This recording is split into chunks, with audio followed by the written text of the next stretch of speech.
All right, first of all, thank you so much for doing this, man. Appreciate you taking the time out of your day. You're super busy. This is just a brief interview for ARCHIV, our art magazine launching in January 27th.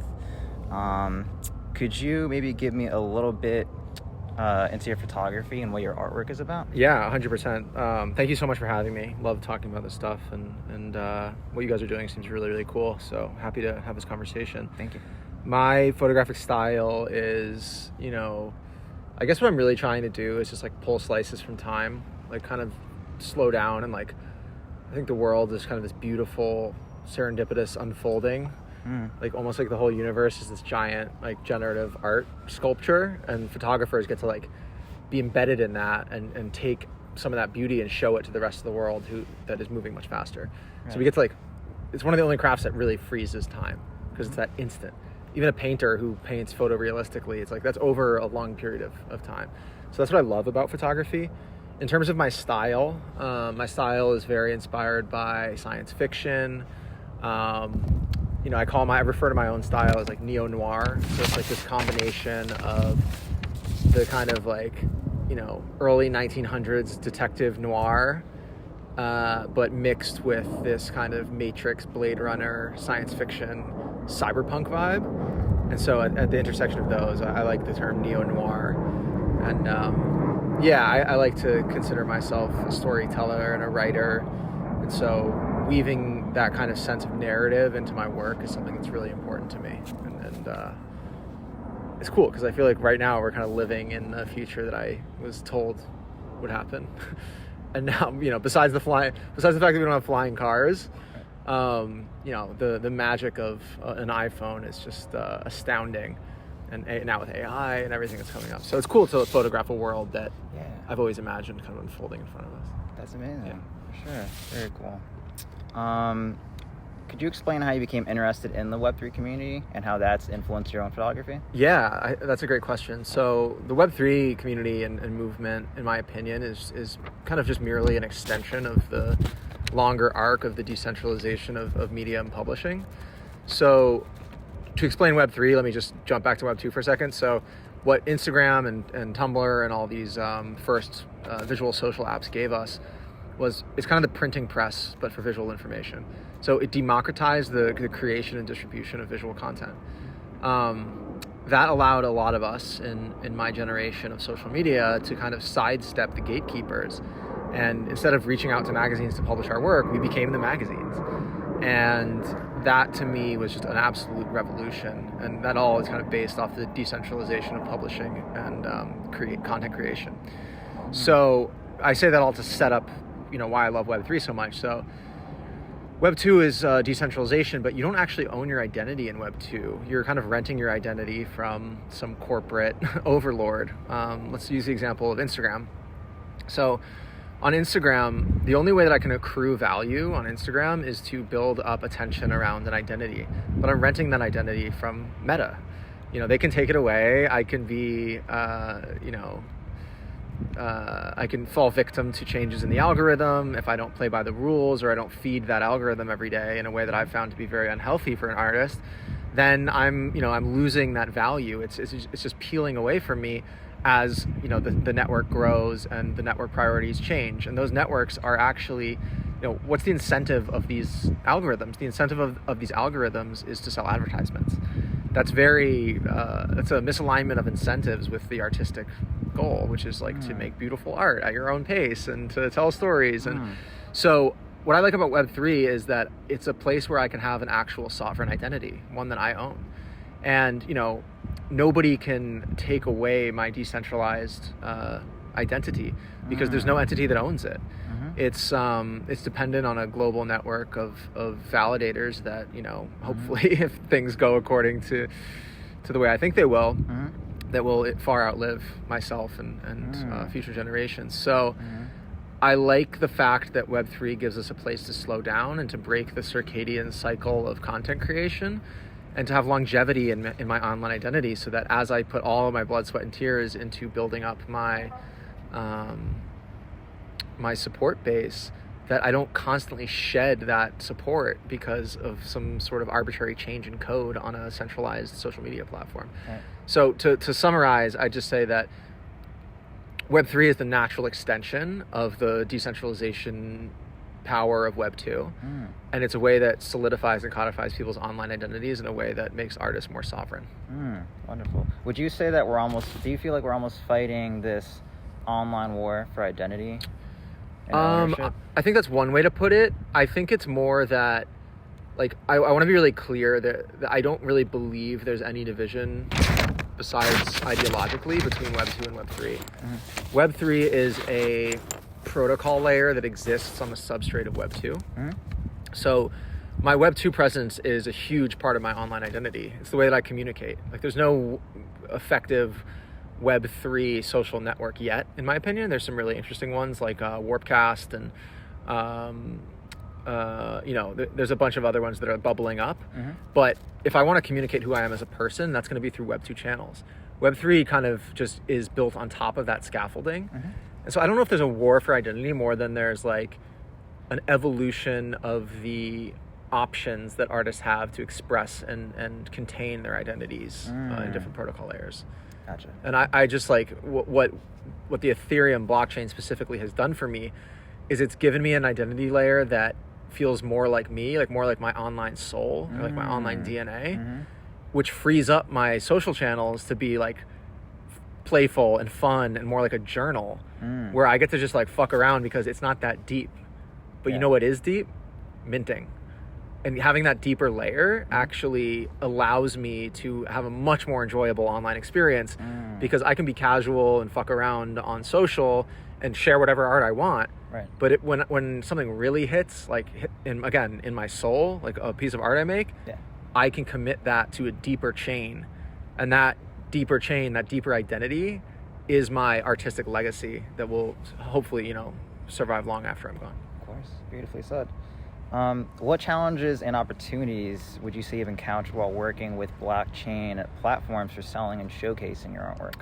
That's a good question. So I think the biggest issue right now is I'm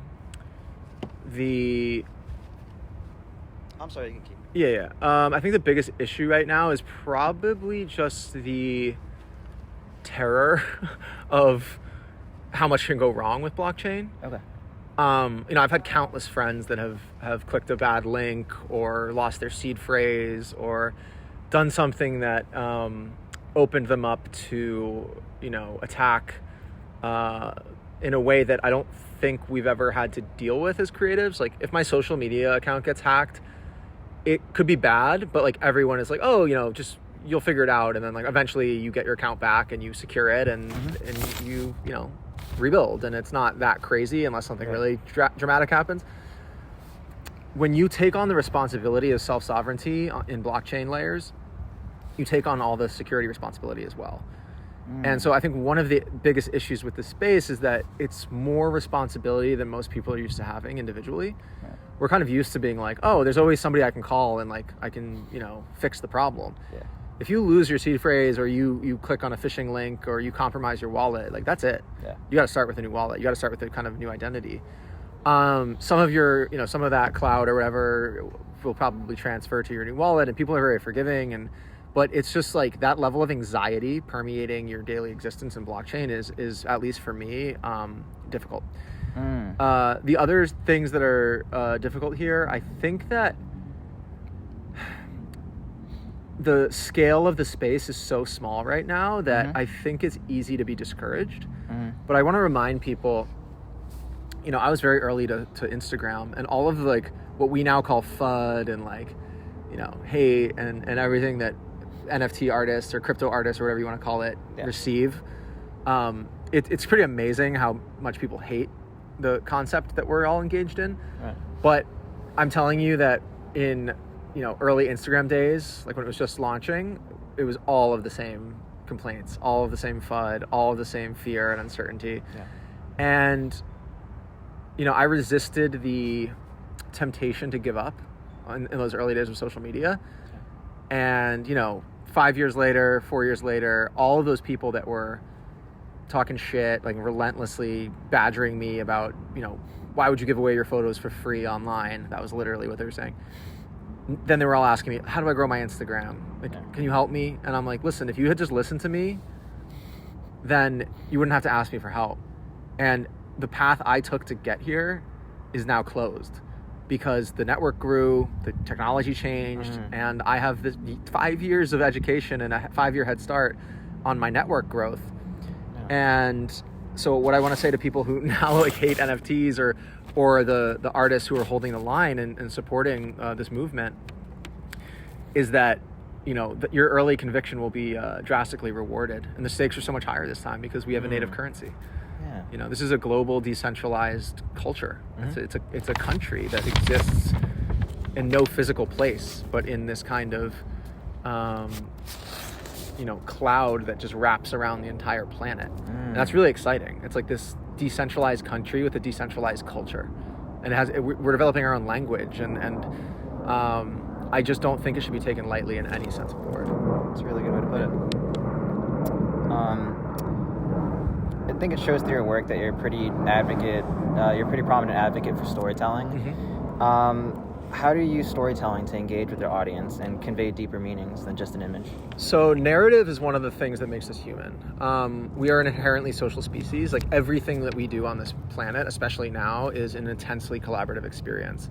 I mean, most people on Earth couldn't feed themselves, would like starve to death if they were alone in this world. But we're not. We're all interconnected, and we have ways to, you know, transact with our communities and to build bonds between communities, whether there are local communities or they're vast internet communities or anywhere in between. And narrative and storytelling it's the glue that holds us all together. I mean, this goes all the way back to our earliest environment of evolution, where, you know, I can easily picture the first campfire stories, and you know, our history begins with oral history. And these stories of floods and cataclysms, and, you know, all the stories that have been more codified in like religious texts and stuff like that. Like, our ability to tell stories precedes the written word by, you know, tens of thousands of years. And that is it's just so deeply human to tell stories and to receive stories and to engage in stories that it's very obvious to me that if I want to be an artist that is interconnected with a global human community, that storytelling has to be the core tenet. Are there any particular stories you've told over your past that you're very fond about more than others? I mean, telling stories like the one we're recording right now, you know, it's like, this is the oral history of this moment in time, and that people will look back on and be like, damn, like, it's crazy the way this all started. You know, in the same way that we look back at interviews with, you know, the luminaries of the past, like Picasso or like a Warhol, and be like, damn, they were really just, you know, fucking around and finding out. So I love the stories of like the real stories that we're living right now. But I like, one of the biggest things that I'm trying to do in this space is like, this is a fun art space because it's so interconnected and participatory, in the sense that if I'm selling work in a traditional gallery in like the 1980s or 90s, I don't really have like an ability to fluidly, in the palm of my hand, connect with my entire community, not just of my collectors, but of anyone observing my work. But now, in the palm of my hand, at 24/7 global network in my hand, that not only will engage with the stories I'm telling and the images I'm making, but they will help me promote those stories, and they will share those stories with their friends, and it creates this incredible exponential network effect that allows me to do more in a week than I could do in 10 years. And so that's a really, really powerful unlock of this particular technology stack. Gotcha. Yeah. All right, you like this question. So the art world is constantly evolving. Social media plays a significant role in shaping it. How do you see the relationship between social media and the art industry, and what challenges do you think it presents? So I think there are alignments and misalignments between what we're doing and what the art world has traditionally done. Okay. But I really want to emphasize that, like, there's nothing new under the sun. We are actually, you know, in many ways replicating what gallery systems did between, like, you know, the 1960s and the early aughts, where everybody is always using the technology that is available to them to create distribution networks. So the only thing that's changing is the technology, but the systems that we're creating are actually, you know, for better and worse, extremely similar. And so I don't think there's too much conflict between what we're doing and what galleries and institutions are doing. I just think that there's always this lag between legacy systems and new systems, and there's always that tension between here's the way we do things, and we don't want things to change because incumbents want to protect their turf, right? Right. But what we need to remind these people, and we need to remind ourselves, is that they were once the disruptors. And there's always been this tension and back and forth between the disruptors and the disrupted. And that's exciting. And we can, build on, stand on the shoulders of the giants that came before with respect and not, go to war against them. And they can bend and acquiesce and, take the best parts of what we're building and incorporate it into their models as well. And slowly, layer by layer, it'll just change, and then this will be the new status quo, and then we have to embrace the disruptors that come and disrupt us. Yeah, adaption. Got a few more questions for you. Could you tell me a little bit about ALLSHIPS? Yeah, 100%. So, I was making a living on social media for many, many years, and I started to run into a problem, and a problem that I saw reflected amongst many of my peers. And what that problem was that we were subject to these algorithmic systems that were not optimizing for anything but advertising dollars, as I mentioned before. So what that does is, there's people are always saying, oh, I figured out the algorithm, or I hacked the algorithm, or 10 ways you can beat the algorithm. And I'm like, if you really break that down, what you're saying is you're changing your behavior according to what an advertising algorithm demands of you. And if you do that every day for 10 years, you're gonna be unrecognizable when you look in the mirror. Like, you just won't even recognize who you are, because you chased like so hard that you ended up changing your entire personality. You changed your friend group because you wanted to get closer to somebody who you thought you could help get more followers. It's one of the most toxic and dangerous behavioral things that I've seen in the art space and in the human being space forever. So I say that all to say that ALLSHIPS I created as an oasis away from that type of mentality. ALLSHIPS was like about abundance mentality, that technology unlocks kind of an infinite landscape for artists. And I wanted to tell longer stories, and I wanted to slow down and be like, this isn't a post. This is an article. This is a dinner. This is a group of people that are coming together in a more, semi-permanent way, as opposed to this, again, circadian content burn where every 24 hours I better put something out or I'm going to become irrelevant in a week. And so I created it to like carve out room for my community. And then what ended up happening was, COVID hit, and all of a sudden our communities were scattered and isolated. And so I moved the operation online at allships.co and kept writing articles and kept engaging with the communities and hosting Clubhouse spaces and Twitter spaces and bringing people together online. And then I found out about blockchain and NFTs, and I realized that this was the actual engine by which we can run something like ALLSHIPS, where I can issue these like permanent tokens to people that are interested in my art, and then the community capital that I'm building, instead of accruing around my social media accounts that I could, that are subject to loss, that I could accrue that community capital around these, discrete digital objects. And that allows me to extend the time frame of my plans as an artist and as a community leader far beyond this 24-hour kind of burn insurance cycle that people have become so kind of jaded by. Yeah.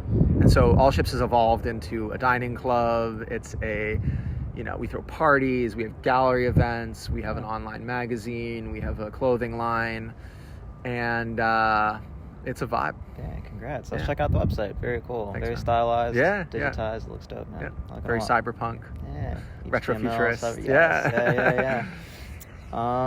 What do you think of artificial intelligence? I love artificial intelligence. I think the problem with AI, especially when it comes to visual art, is that we're going to be absolutely flooded with basically what I would call digital detritus, like just fucking trash, like literally like candy wrappers on the seashore kind of vibes. And that's definitely something that is going to be difficult. But what I love about AI or one thing I love about AI is that to me it necessitates the use of blockchain technologies. Because in a world of infinite aesthetic beauty or infinite aesthetic content where you can just replicate anybody's art with a click of a button, which is true, I can make a passable like Dave Krugman image in Midjourney with one prompt. It's very easy. But so what separates that work from my work? And that to me is a cryptographic signature that only I can sign.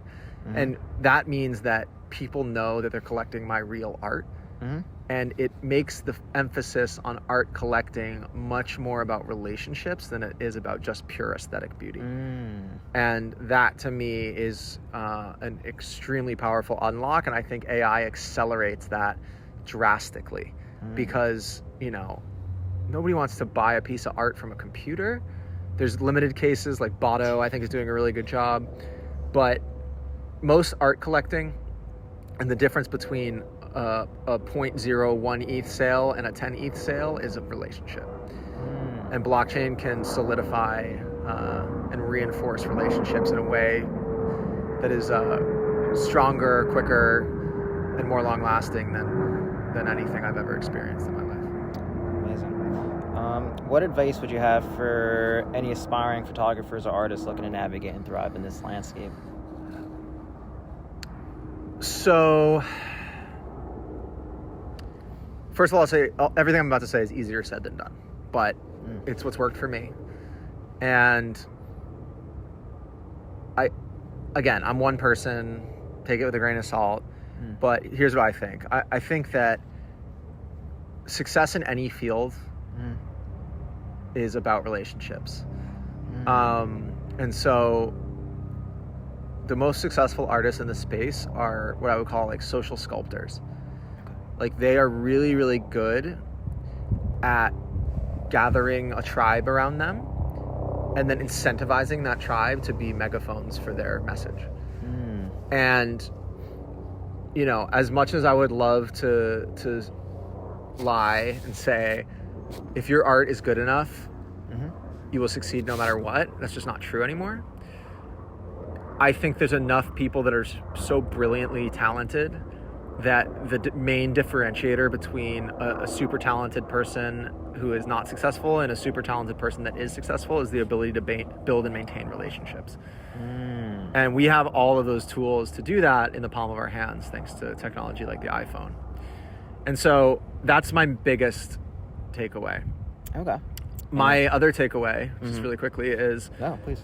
Is that art is now interwoven with this online social landscape in a way that, like, it used to be you could be that hermit artist and put out a painting, once a month, and your gallery would take the painting and they'd do all the legwork and they would convince people to spend $100,000 on your painting. That world to me seems extremely closed off for a creative just getting started in today's world. That system, I think, is on its way out. And I think that we're already seeing the second wave of like what I would call like traditional gallery artists. Many of those people only got gallery representation because they had huge social media followings. So they're actually doing a lot of that work. And the gallery is still picking up some of the slack there and helping out. But I think increasingly that responsibility is falling into the hands of individual artists, and the way that they communicate and market their work will be in these online interconnected social spaces that their art is actually embedded in the same space. My ability to communicate is one post away from my next one-of-one artwork. Right. And so like they're all on the same substrate, and that's extremely important to realize. So you can't just put out art and expect that the universe is going to reward you. You need to put supportive energy into the universe and help other artists around you so that you have an amplification network that you can tap into in your moment of need. The one other thing I like to say about that is, I started ALLSHIPS so that every day I could try to like reach a hand out and help an artist. And then so when I have a drop day or I need to sell 1,000 NFTs in 24 hours, I have 365 people that are willing to extend that hand back and pull me up. And I don't need to cash that in often. But when I do, it can sustain me for a year or more.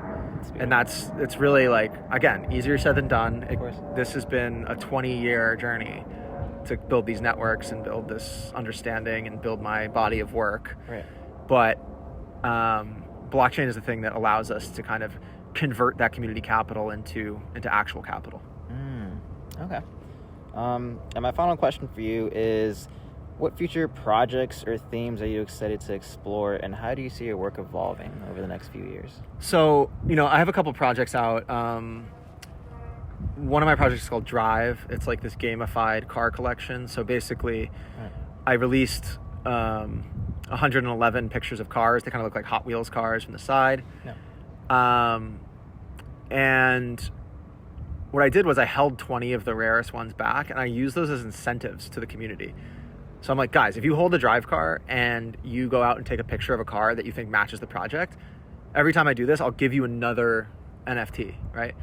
And the floor on that collection is still at 2.5 ETH. So that's like a $5,000 incentive for people to go be creative. And we've done 10 of these races. We've had thousands of cars from all over the world sent in, and I do this all publicly so that it helps promote the project. So I'm really interested in the future of like gamifying the experience of art collecting. And like, I'm a big gamer. Like, I want to weave in incentive structures and gamification into all these things I do. Another thing that I'm really excited about, and is a thread that runs through all my work, is this ability or a tendency to look at the world. Like, I'm just fascinated that we're here at all, and like there's this kind of like underlying code of physics that we are, we understand a lot about it, but most of it's a mystery to us. And I like projects that speak to that kind of universal code. So my project Drip Drop, for example, was 1,111 pictures of puddles in Times Square. And that to me was like generative art. It's like an art blocks project. But the code is like the universe. It's the random unfolding of entropy in the universe, and I'm just studying it and showing it to the world. And so leaning into projects that are like studies of physics and space-time and light, which is actually what photography is studying itself, are really fascinating to me. And I want to continue to push into that idea of time, space, movement, light, all the things that make the universe what it is. Amazing. Yeah. I think that's all I have for you. All right, man. Thank you This so was really much, fun. man. That was Thanks amazing. for having me, dude. Absolutely. Can I cut this guy off? Yeah, those are fucking amazing answers, dude. You've been Thanks, around man.